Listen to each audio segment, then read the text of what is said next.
말라기서 4장 4절에서 6절까지 말씀을 우리 함께 보겠습니다. 우리 교독해서 함께 보겠습니다. 말라기 4장 4절에서 6절까지 말씀을 우리 교독해서 함께 읽겠습니다. 제가 먼저 읽겠습니다. 너희는 내가 호렙에서 온 이스라엘을 위하여 내 종 모세에게 명령한 법 곧 율례와 법도를 기억하라. 보라, 여호와의 크고 두려운 날이 이르기 전에 내가 선지자 엘리야를 너에게 보내리니. 함께 보겠습니다. 그가 아버지의 마음을 자녀에게로 돌이키게 하고 자녀들의 마음을 그들의 아버지에게로 돌이키게 하리라. 돌이키지 아니하면 두렵건대 내가 와서 저주로 그 땅을 칠까 하노라 하시니라. 아멘. 오늘 저는 여러분과 함께 하나님 백성의 마음을 회복하는 소망이라는 제목을 가지고 함께 말씀을 나누기를 원합니다. 우리 함께 말씀을 나누기 전에 함께 서로 인사하며 나갔으면 좋겠습니다. 우리 옆 사람에게 하나님의 영광을 경험하는 이 밤 되기를 원합니다라고 한번 서로 인사하겠습니다.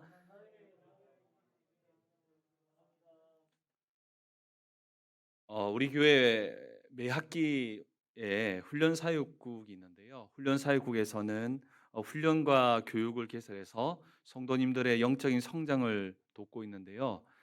이번 학기에도 여러 과목이 개설되었는데 그 중에 저는 구약을 관통하다라는 과목을 하나 개설했는데요. 감사한 것은 코로나 기간에도 많은 분들이 신청해 주셨고 또 아직 시작하기 전임에도 참여하시는 분들이 사모하는 마음을 가지고 기다리시는 것을 보면서 좀 더 열심히 해야 되겠다는 생각이 들었습니다.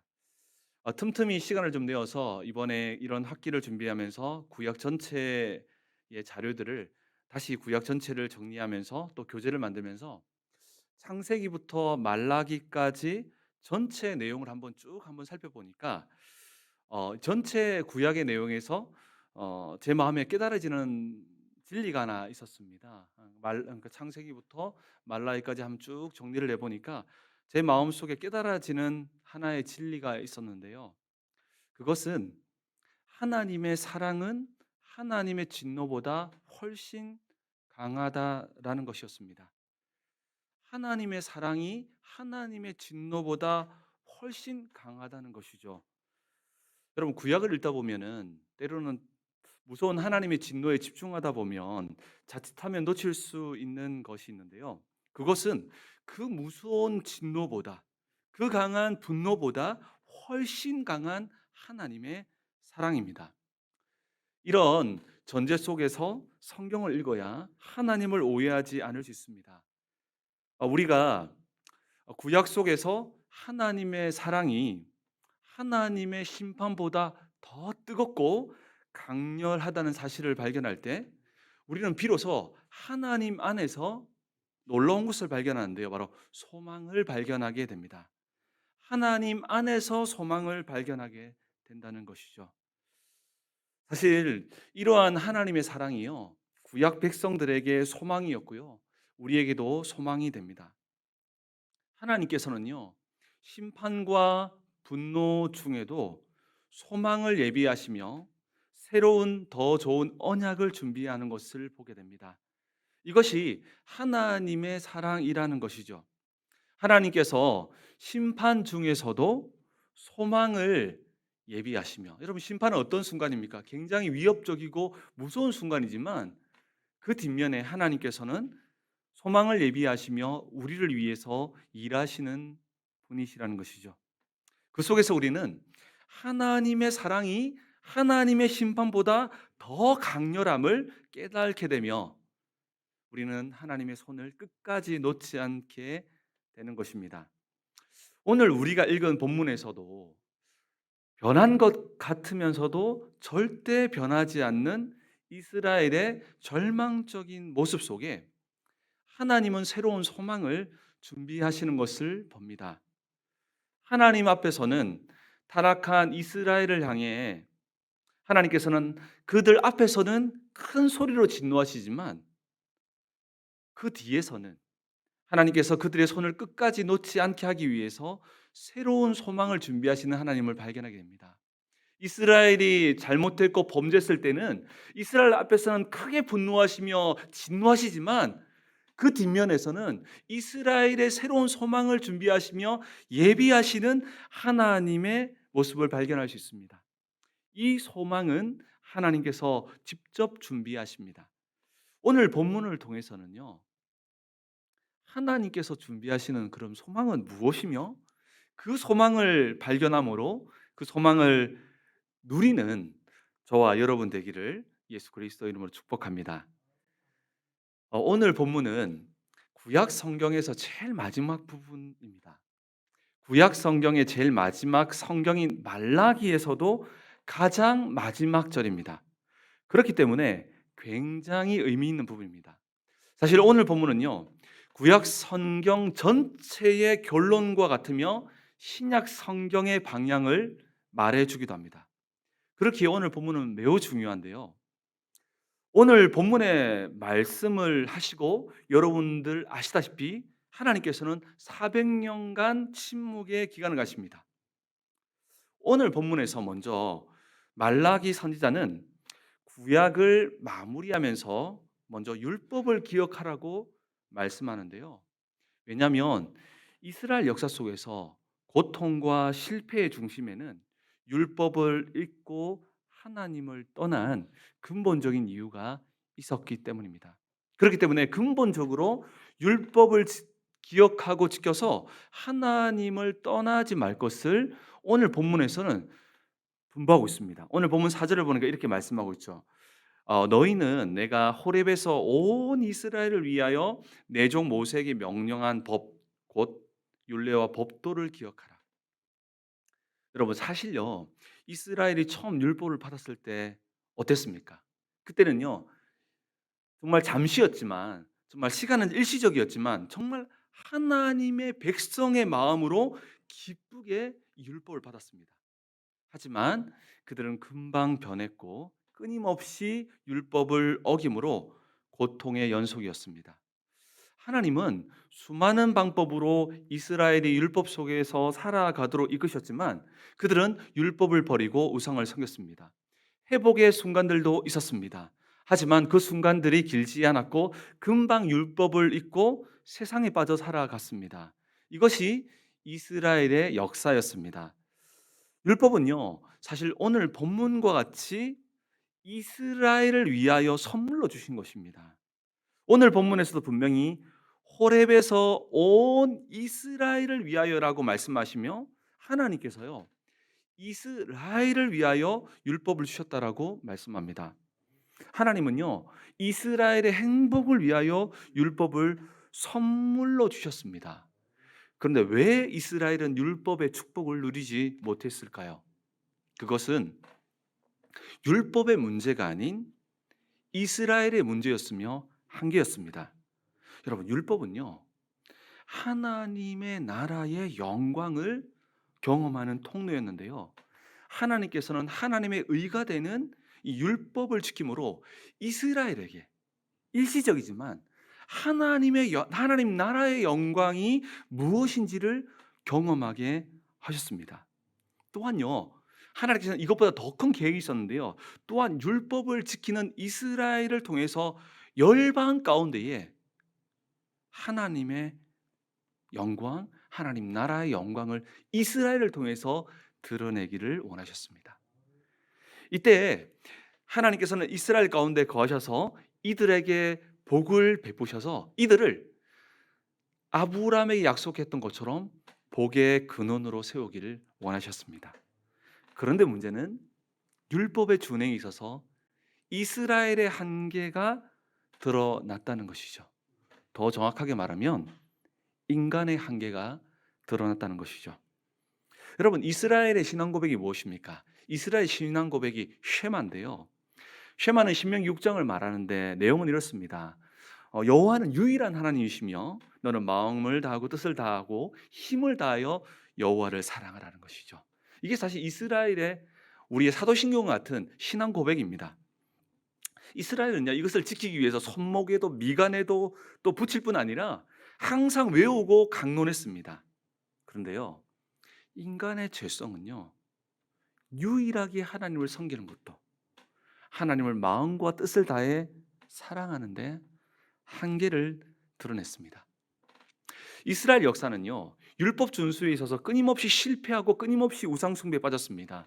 이런 이스라엘을 향해 하나님께서는요, 타이르기도 하시고 혼내기도 하십니다.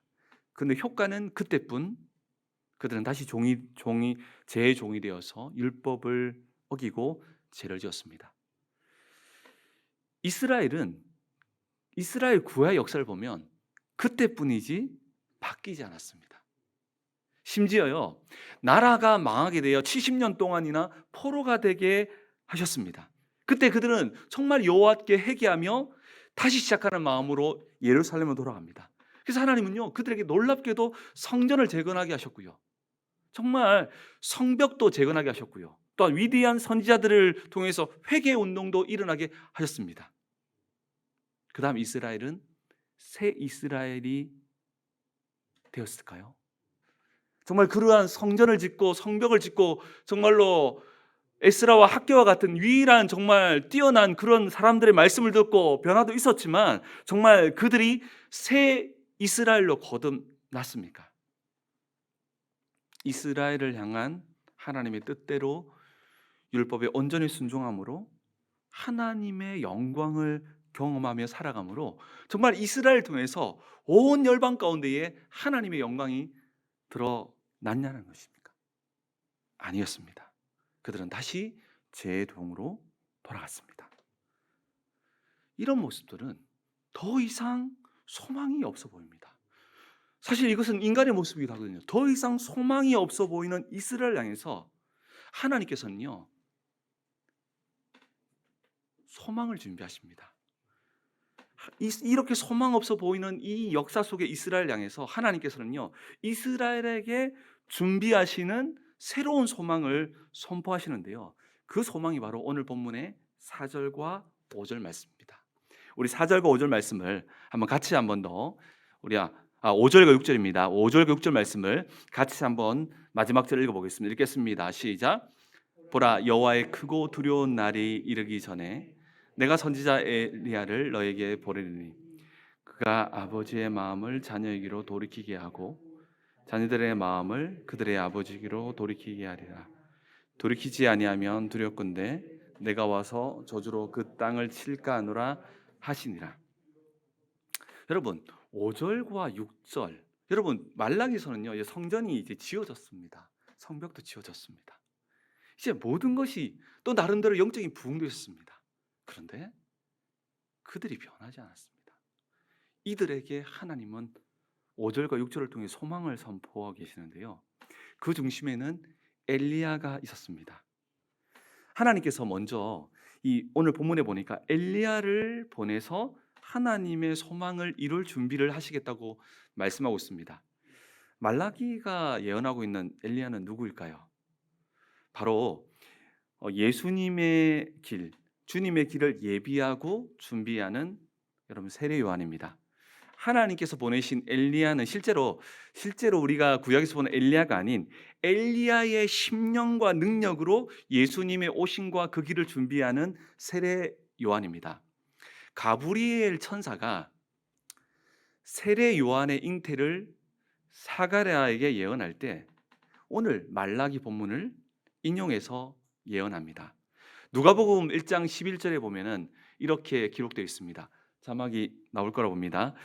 1장 17절 보니까 그가 또 엘리야의 심령과 능력으로 주 앞에 먼저 와서 아버지의 마음을 자식에게 거스르는 자를 의인의 슬기로 돌아오게 하고 주를 위하여 세운 백성을 예비하리라.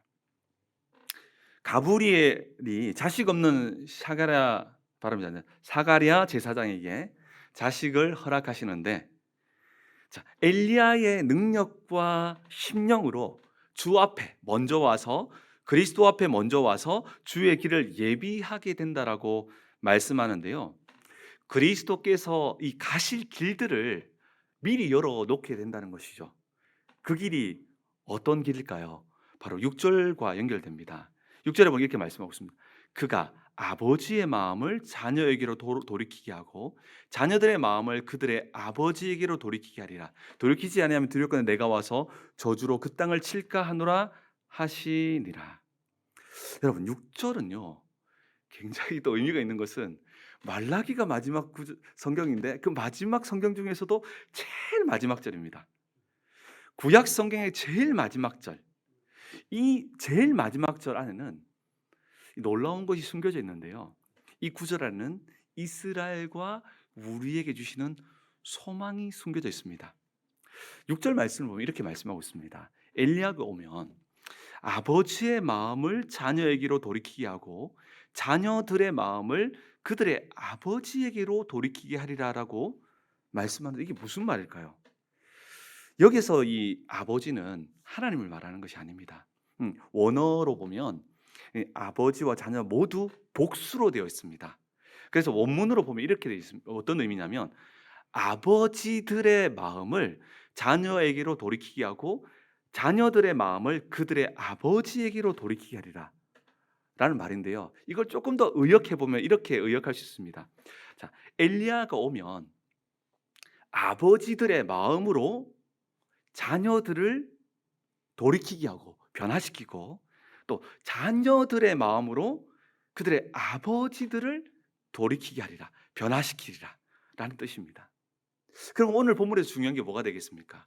그렇다면 오늘 본문에서 아버지들의 마음, 자녀들의 마음은 무엇을 말하는 것일까요?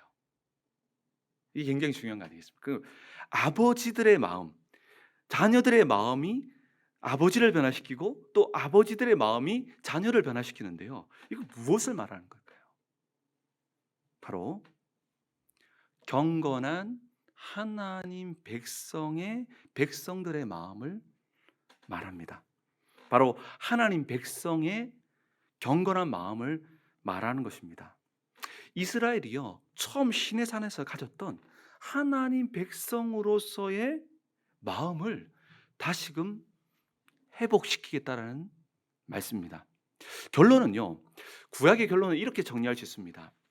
여호와의 날이 이르기 전에 내가 엘리야를 보낼 것인데 그가 하나님 백성의 마음을 회복하리라 라는 것입니다. 6절 말씀은요, 구약 전체에서 발견하게 되는 하나님의 소망을 발견하게 되는데요, 그것은요, 그 소망은 무엇일까요? 우리가 뭔가 잘 되는 것이 아니라 우리의 소망이기도 합니다. 그게 무엇일까요? 하나님이 꿈꾸는 우리를 향한 소망입니다. 그것은 바로 하나님 백성의 마음 회복입니다.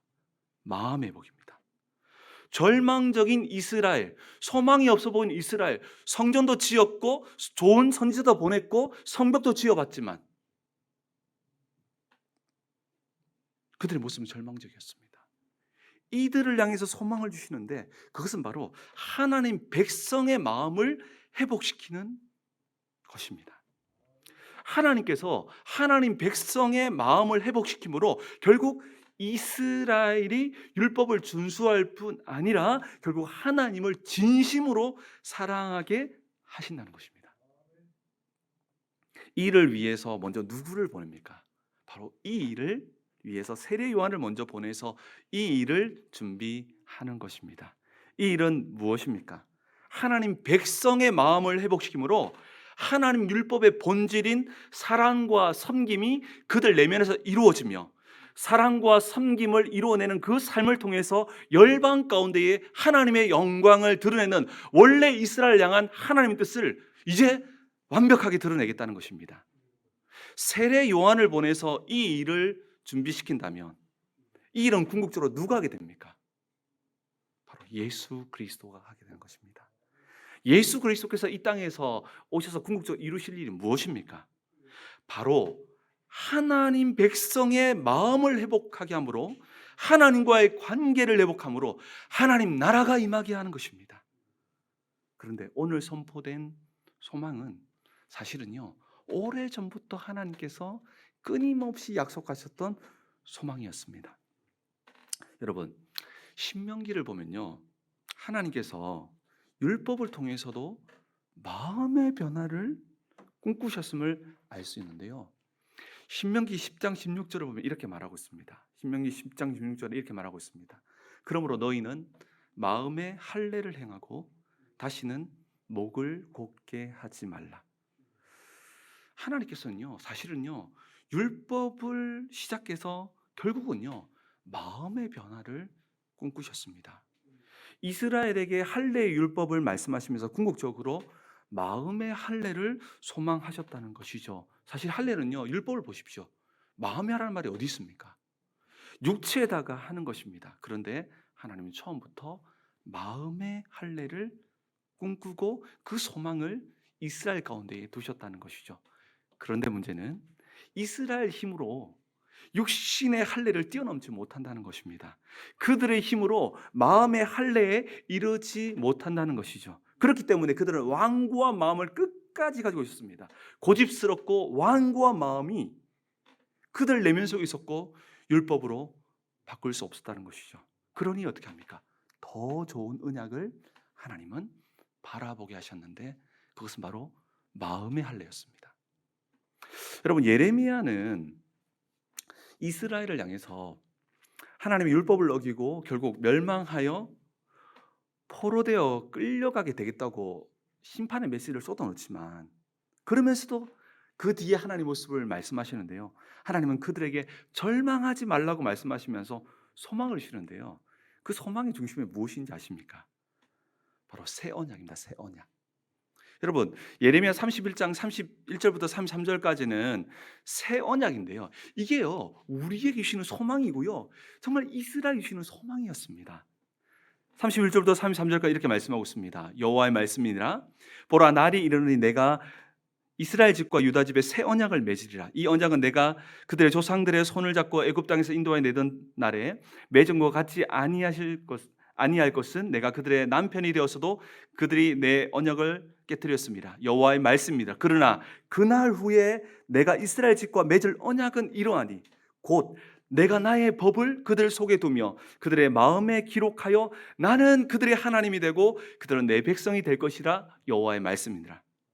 여러분, 하나님께서요 이스라엘이 절망할 때 주시는 소망은요 무언가 잘 되겠다, 그런 소망이 아니었습니다. 어떤 소망이었을까요? 새 언약이었는데요, 새 언약은 옛 언약과 달리 돌판이 아닌 마음판에다가 율법을 새겨서 더 깊이 율법을 경험하게 함으로써 그 속에서 더 깊은 하나님의 영광, 하나님 나라의 영광을 경험하게 하는 것입니다. 이를 통해서 열방 가운데에 하나님이 꿈꾸시던 하나님의 영광을 드러내는 것입니다. 돌판이 아닌 마음판에 새긴다는 말은 어떤 말일까요? 바로 하나님 백성의 마음으로 변화시키겠다는 것입니다. 이스라엘에서 이 변화하라가 아니라 내가 변화시키겠다. 이게 새 언약이다. 하나님께서 이스라엘의 마음을 변화시킴으로 하나님을 사랑하고 이웃을 사랑하게 된다는 것이죠.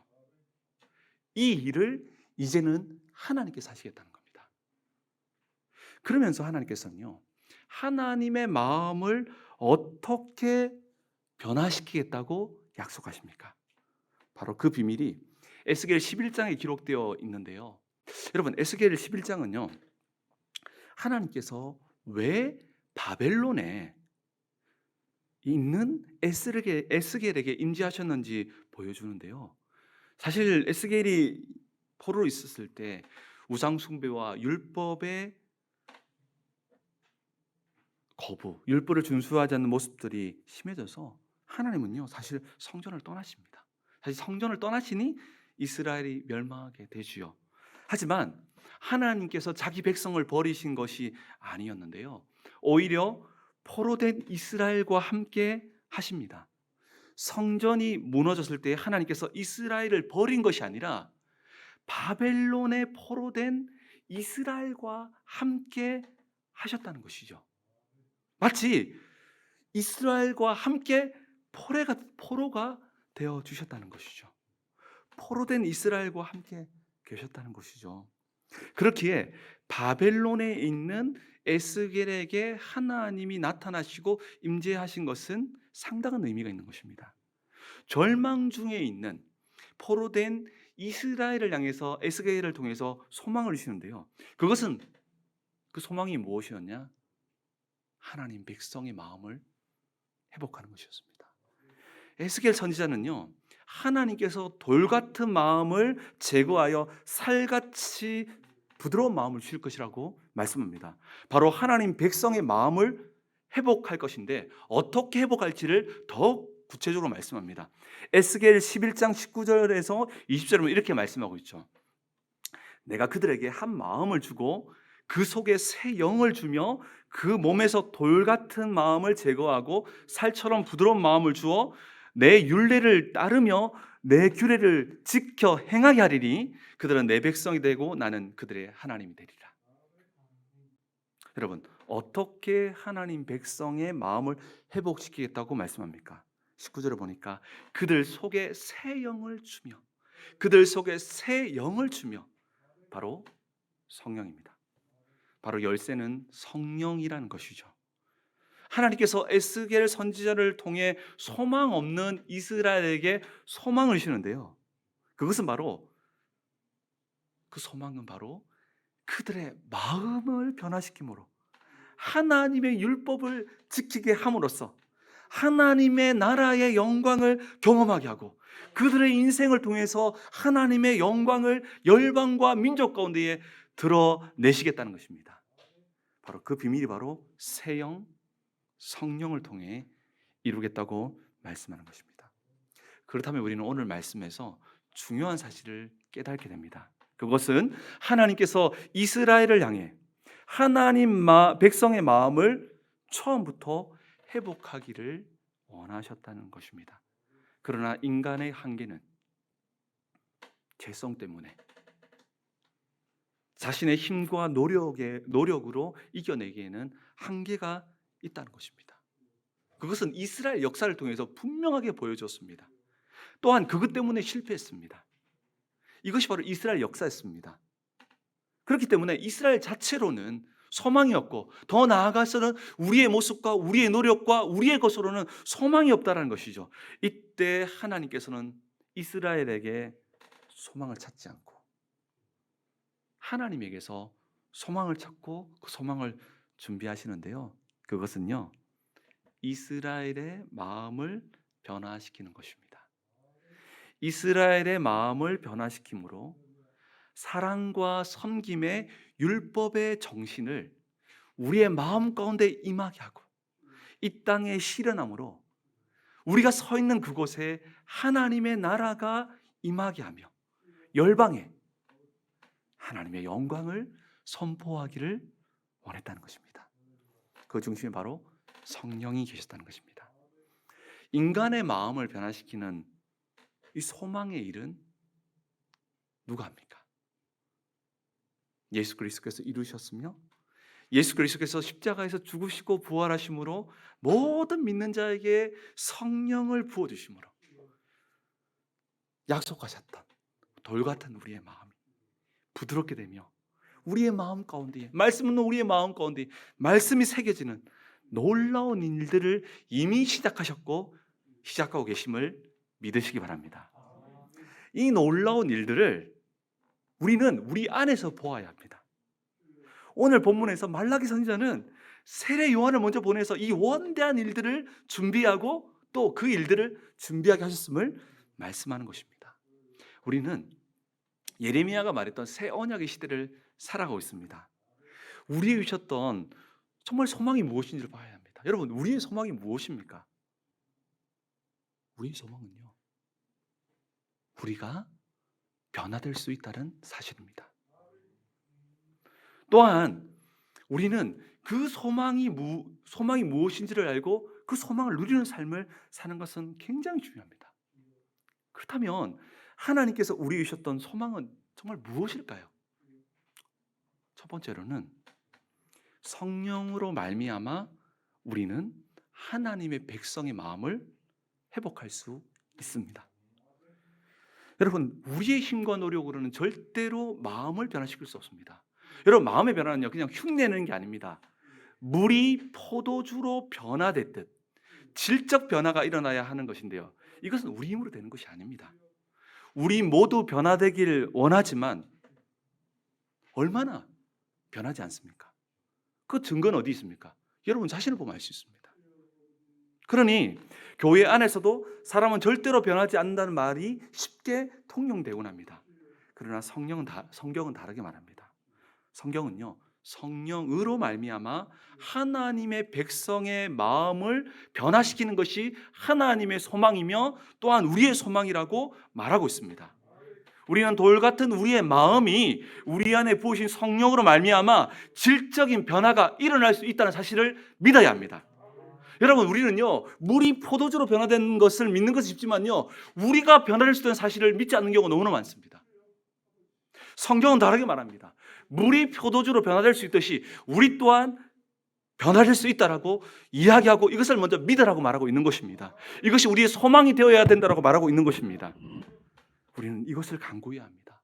성령으로 말미암아 우리는 하나님 백성의 마음을 회복해야 한다는 것입니다. 이를 위해 그리스도께서 죽으시고 부활하셨고 우리에게 성령을 부어오셨음을 잊지 말아야 합니다. 우리는 변화될 수 있습니다. 왜냐하면 우리 안에 성령이 계시기 때문입니다. 성령께서는 하나님 백성의 마음을 회복하기를 사모하는 마음을 가지고 나오는 자들마다 하나님 백성의 마음을 회복시킬 줄 믿습니다. 오늘 이 밤에 하나님 백성의 마음을 회복하는, 물이 포도주로 변화됐듯 우리 마음의 본질이 정말 우리의 노력으로 흉내내는 정도가 아니라 성령으로 말미암아 정말로 그렇게 소망하셨고 준비하셨던 변화가 일어나기를 축복합니다. 그렇다면 하나님께서 우리에게 주셨던 소망은 무엇입니까? 두 번째로는 성령으로 말미암아 우리는 하나님 말씀에 순종함으로 하나님의 영광, 하나님 나라의 영광을 경험할 수 있습니다. 우리는요, 성령으로 말미암아 하나님 백성의 마음을 회복할 때 하나님 말씀에 순종하게 되는데요, 이때에 비로소 하나님의 나라의 영광을 여러분이 서 있는 삶의 현장에서 경험하게 됩니다. 이것을 예수님께서는요, 하나님의 나라가 임한다라고 표현하셨습니다. 결국 율법의 완성은요, 성령으로 말미암아 마음의 변화에서 시작된다는 것이죠. 그렇기에 하나님 나라는요, 마음의 회복으로부터 시작되는 것입니다. 우리는요, 일상에 빠져 살아가는 자들이 아닙니다. 우리는요, 하나님 나라의 영광을 경험하며 살아가는 하나님의 백성들입니다. 우리는 성령으로 말미암아 율법의 본질인 사랑과 섬김이 우리의 마음에 회복되고 또한 그것이 우리의 삶으로 나타날 때 사랑과 섬김의 삶을 살아가므로 우리는 삶에 임재하시는 하나님 나라를 경험하게 되는 것입니다. 그렇게 우리는 마음의 회복을 통해서 하나님의 말씀을 닮아가는 삶을 통해서 하나님과 하나님 나라의 영광을 경험하는 삶을 살아야 합니다. 이것이 우리의 삶의 방향이 되어야 하며 이것이 우리를 향한 하나님의 소망이라는 것입니다. 이것이요, 신약뿐 아니라 이스라엘 백성부터 시작돼서 지금까지 이어진 것이고요, 이스라엘 백성의 한계를 뛰어넘게 하셔서 하나님께서 시내산에 약속했던 그것들을 더 깊이 더 깊은 것으로 우리에게 들어가게 하신 것입니다. 이때에 우리는 놀라운 하나님의 복과 은혜를 우리의 삶에서 경험할 수 있는 것입니다. 그럼 마지막으로, 그렇다면 우리는 하나님께서 주신 우리에게 주신 소망은 무엇일까요? 성령으로 말미암아 우리는 열방에 하나님의 영광을 드러낼 수 있습니다. 성령으로 말미암아 우리는 하나님의 영광을 온 열방에 드러낼 수 있습니다. 이것이 하나님의 꿈이었습니다. 이것이 이스라엘을 처음 불렀을 때의 하나님의 꿈이었다는 것이죠. 우리는 성령으로 말미암아 우리의 마음 가운데 회복이 있고 정말 우리의 마음 가운데 사랑과 섬김이라고 하는 율법의 본질이 실현될 때 그 삶이 시작되고요, 그때 놀라운 일들이 시작되는데요, 그것은요, 하나님이 우리 인생을 사용하셔서 우리 인생을 통해서 열방과 민족 가운데에요, 하나님의 영광을 드러내신다는 사실입니다. 이때 우리는 아브라함에게 약속하셨던 우리의 인생이 바로 복의 근원이 되며 우리 인생을 통해서 수많은 민족과 수많은 사람들이 복을 얻게 되는 것이죠. 사랑하는 성도 여러분, 전도와 선교의 시작은요, 우리가 은혜를 받고 마음의 변화를 받아 하나님의 영광을 온 땅에 드러내는 것에서부터 시작됨을 믿으시기 바랍니다. 사실 이것이요, 우리를 구원하신 궁극적인 이유고요, 이것이 시내산에서 이스라엘 백성을 선택하신 이유였다는 것이죠. 여러분, 전도와 선교는 큰 프로젝트가 아닙니다. 사실요, 전도와 선교, 하나님의 나라는요, 사실 우리의 마음 가운데에 성령으로 말미암아 질적인 변화가 일어나서 우리 인생 가운데에 하나님 말씀이 실현될 때 시작되는 것임을 믿으시기 바랍니다. 이때 하나님께서는 우리의 인생을 사용하셔서 열방 가운데 하나님의 영광을 선포하시며 우리를 복의 근원으로 세우셔서 열방이, 우리의 이웃이, 우리의 민족이 우리로 말미암아 복을 얻게 됨을 믿으시기 바랍니다. 하나님께서 우리에게 주신 소망은요, 우리의 힘이 아닌 하나님의 힘으로 말미암아 우리의 마음이 변화되는 것입니다. 우리의 마음은 변화될 수 있습니다. 율법의 본질, 성령을 통해서 우리 안에서 시작할 수 있습니다. 그때예요, 이 은혜는요, 우리가 받은 은혜는 그냥 은혜로 끝나는 것이 아닙니다. 이 은혜는요, 하나님이 세상으로 드러내십니다. 열방 가운데 너를 제사장의 나라가 되게 할 것이다 라고 말씀하시는 겁니다. 이러한 은혜가 저와 여러분들에게 회복되기를 예수 그리스도 이름으로 축복합니다.